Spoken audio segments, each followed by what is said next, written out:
If you're an individual who has decided to stay with the narcissist to fight for that marriage or relationship, let me tell you what kind of life you're going to have. Number one, you are going to constantly be in warfare. You're going to be like, God, I cannot seem to catch a break. Something is always going on around me, these strange phenomenons, weird happenings, strange occurrences. What is going on?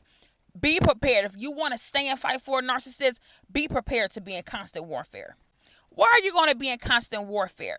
Because you're going to be praying and you're going to be warned for a person demons that they do not want to let go. And when you're warned for someone's demons that the other person don't want to let go, they're going to begin to war against you. You're going to be in constant warfare.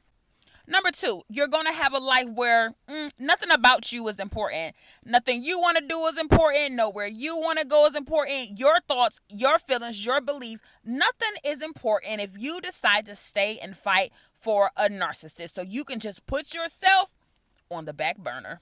If you are going to decide to stay with a narcissist, go ahead and get prepared to have a relationship where someone is emotionally unavailable.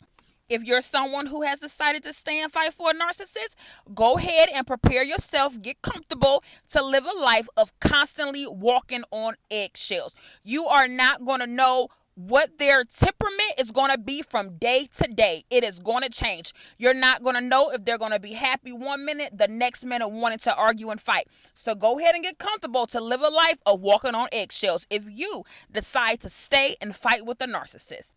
If you decide to stay and fight with a narcissist, go ahead if you want to. Go ahead and get prepared to live a life where you are gaslit. You do not know your up from your down. You won't know what's true or false. You don't know when they're lying and telling the truth.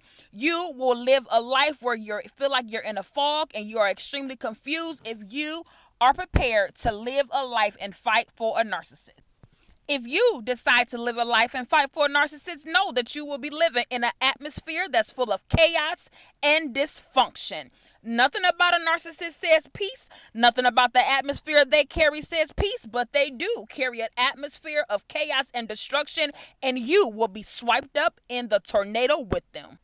If you decide that you want to stay and fight for a narcissist, which I highly advise you not to.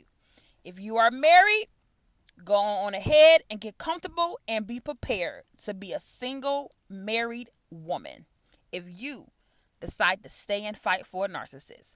But if you don't want to, any moment you decide that you want to change your mind and you don't want to fight and you don't want to stay there and you don't want to live a life of chaos and dysfunction and confusion and being gaslit and walking on eggshells, you cry out to our holy God and I guarantee he will be right there to pick you up.